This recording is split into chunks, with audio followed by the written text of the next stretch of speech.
Cambria Nursery and Florist, and today I have kind of a fun idea for a pop-up raised bed. So this is an inexpensive way to create a raised bed for vegetables or flowers or herbs, whatever you want to do, very cost effectively, and it can be very flexible. You can put it in a variety of different locations. I've even used this technique in areas like on pavement. So I'm going to talk you through what I'm doing here. Started out with a straw wattle.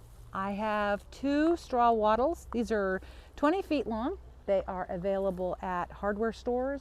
They are available at farm supplies, and they're used for erosion control on slopes and banks.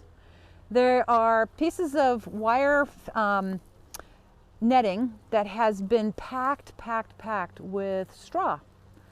And it works great to create a very spontaneous little raised bed. You can see how they're made. I'll just pull them apart. They are coils, and I'm going to use pieces of rebar that I've pre-cut. This is a 3/8 rebar, which fits really nicely. This is done by kind of twisting back and forth. And you can just get that rebar down there. This will help to stabilize the 3 rolls that I have today. And then I'm going to use a heavy-duty mallet and pound in my rebar. I'm going to take the rebar and I'm going to go all the way around about every 2 feet with the rebar to hold it in place so that it will stand up to the volume of soil I'm going to add. Some weed block fabric, this heavy-duty weed block fabric. This is an optional part of the project. However, it does make cleanup easier.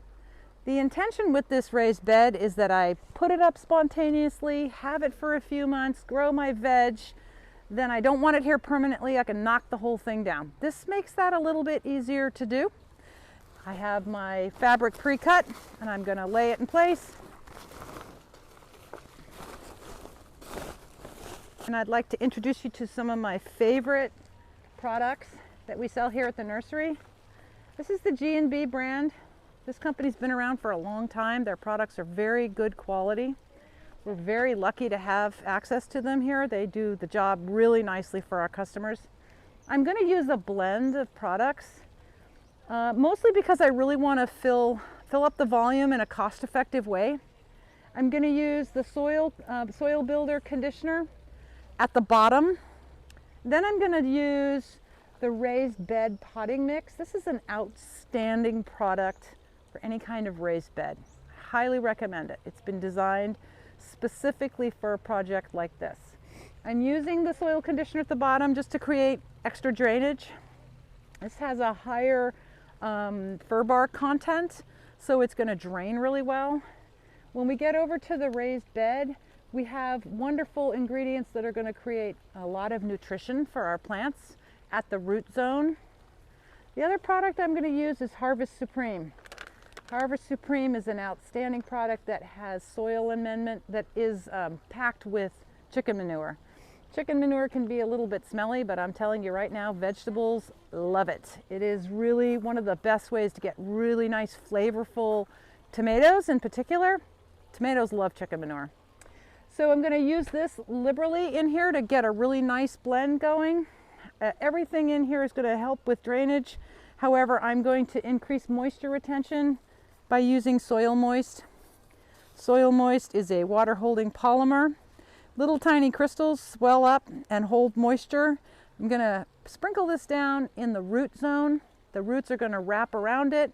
It's going to swell up, hold water. They're going to pull the water out over time. This will decrease the watering by 70%. It's really a game changer for me in our Cambria dry environment. It works really, really well. I've used it for many years.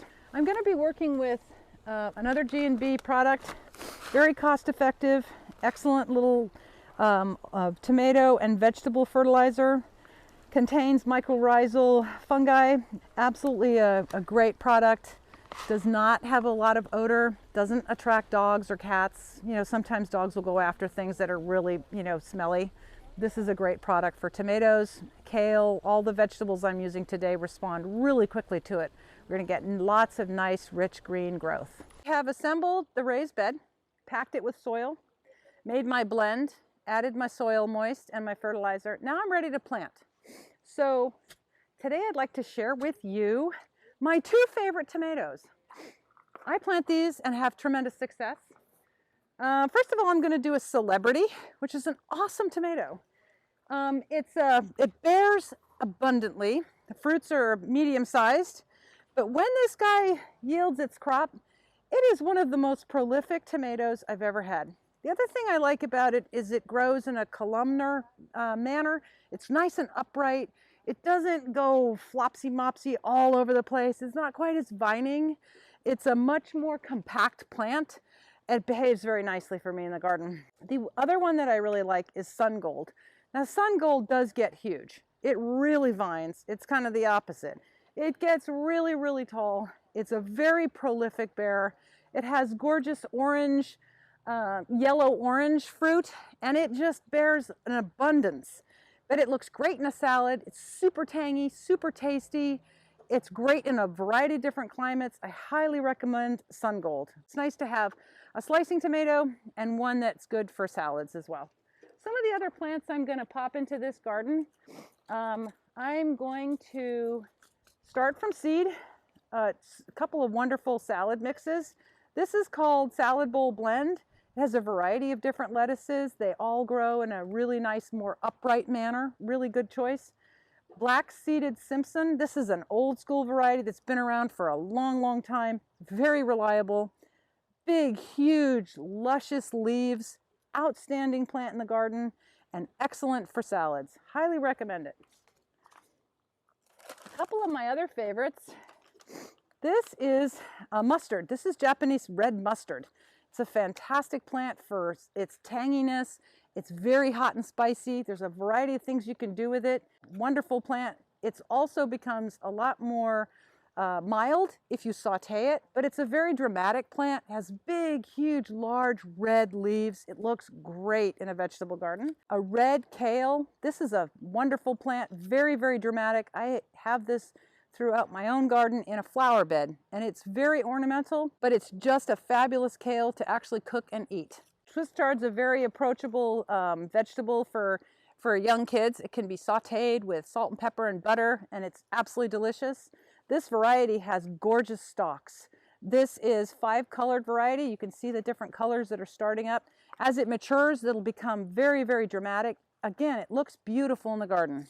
And then I'm going to do a Bijou dwarf sweet pea. This is going to add some color to the garden. Very beautiful plant. This is a compact form. I'm hoping that they will cascade over the edge and create some charm and a little bit of whimsy in the garden. And also, of course, beautiful fragrant flowers to cut and bring into the home. Then I'm going to also add in some orange marigolds and some yellow marigolds. So that will give a sense of color. I also have one other item I love. These are nasturtiums.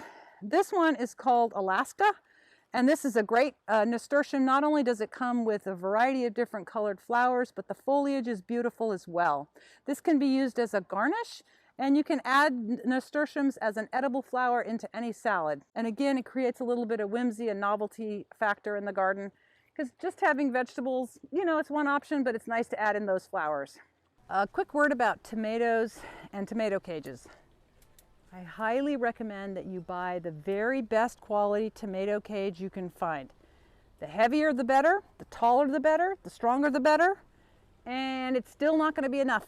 Most tomatoes get huge, so get yourself a big tomato cage and you will be happy in the long run, and you won't have to run out and figure out how to restake your tomatoes, because tomatoes get really big and they need a lot of staking. So I'm using these collapsible metal cages that we have here at the nursery. They're awesome because they collapse completely when you're not using them in the garden. They're very heavyweight and they work fabulous. I'm also going to reinforce with some 1x1 wood stakes, because I know based on experience the tomatoes always get bigger than I think they're going to get. Make sure you do this before your tomatoes get too large. You can't wait. You got to do it when you plant them, folks. Thank you. You're going to notice that it's going to sprout a little bit of grass, and that's normal, and that's okay. Don't panic. Just go ahead and pull it or trim it. No big deal. It will, like a little bit of grass is going to grow out of here, and that's fine. It still works just great. Go ahead and pull it. Well, thanks for joining us. This is a pop-up veggie garden using straw wattles and some of the best products that we have here to build a raised bed. Some good fertilizer, some fun vegetables, my favorite tomatoes. We're all set. We'd love to have you come in. We can show you how to build this at your own house. We'd love to share our enthusiasm and our knowledge of gardening with you. Thanks for joining us.